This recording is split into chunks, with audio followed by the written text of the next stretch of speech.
Rio Olympic badminton போட்டியில் தங்கப்பதக்கத்தை வெல்வதற்கான இறுதி ஆட்டத்தில் இந்தியாவின் PV சிந்துவும் ஸ்பெயினின் கரோலினா மரினும் இன்று பல பரீட்சை நடத்துகின்றனர்.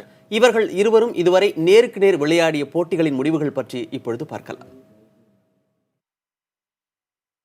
உலகின் முதல்நிலை வீராங்கனையான ஸ்பெயினின் கரோலினா மரினும் PV சிந்துவும் இதுவரை 6 போட்டிகளில் நேருக்கு நேர் சந்தித்துள்ளனர். இதில் கரோலினா 4 போட்டிகளிலும் PV சிந்து 2 ஆட்டங்களிலும் வெற்றி கண்டுள்ளனர். இவர்கள் இருவரும் முதல் முறையாக 2011ஆம் ஆண்டு மாலத்தீவு சர்வதேச பேட்மிண்டன் சேலஞ்ச் தொடரில் நேருக்கு நேர் சந்தித்தனர். இந்த போட்டியில் 21-7, 15-21, 21-13 என்ற செட் கணக்கில் சிந்து வெற்றி பெற்றார். இரண்டாவது முறையாக 2014 ஆஸ்திரேலிய ஓபனில் சிந்துவை எதிர்கொண்ட கரோலினா மரின் 21-17, 21-17 என்ற நேர் செட்களில் வெற்றியை வசமாக்கினார்.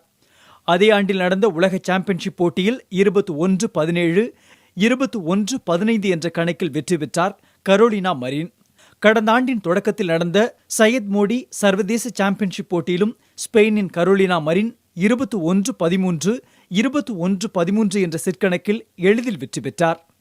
கடந்த ஆண்டு அக்டோபரில் நடந்த டென்மார்க் ஓபனில் 21-15, 18-21, 21-17 என்ற செட் கணக்கில் வெற்றி பெற்ற சிந்து இரண்டாவது முறையாக கரோலினாவை தோற்கடித்தார்.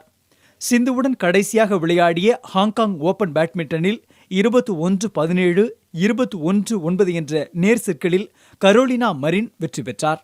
முதல்நிலை வீராங்கனையின் சவாலை முறியடித்து ரியோவில் இந்தியாவுக்கான முதல் தங்கப்பதக்கத்தை வெல்லும் முனைப்பில் களம் காண்கிறார் PV சிந்து.